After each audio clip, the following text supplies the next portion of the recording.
We have some important safety tips when working in the kitchen. Earlier this week, a toddler was accidentally burned with a pot of hot water. Medical reporter Robin Duane talked with local experts about what you can do to help prevent these types of injuries.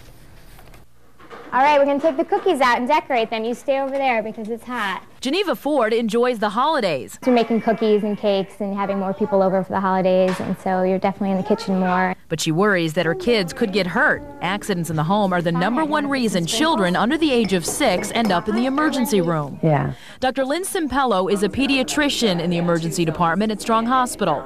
She also heads up the Injury-Free Coalition for Kids in Rochester. We see several young children reach up and grab a sharp, pointy object that looks shiny on the counter. They're 2 or 3, they can just see it, and they pull it down and they cut themselves. Dr. Simpello offers these simple tips for the kitchen. Keep the kids busy with appropriate tasks like frosting cookies.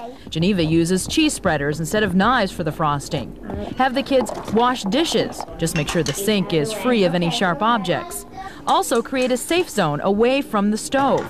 Hot pot handles need to be pointing towards the stovetop. When kids pull on hot substances, whether it's the coffee cup that's sitting on the corner of the counter that you forgot that you just put there, or the cup of soup, or the ramen noodles that you think is just sitting there, they're all full of very, very hot, greater than 140 degrees temperature. Experts say it's easy for accidents to happen, but a few simple precautions could save your child from a needless injury. Kids are always grabbing at anything I'm doing or pulling at my leg, so I could definitely see how something could be spilled accidentally.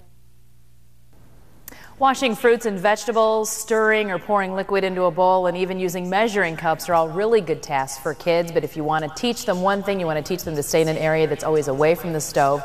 Experts say this is the peak time of year for cuts and burns in the kitchen, so you really do want to be careful. And I know I totally relate to this story because I have a toddler and she's always underfoot, so you have to be careful. Some good tips there. Thank you, Robin. Thanks, Robin. Breaking news at this hour. Barry Bonds has just been indicted by a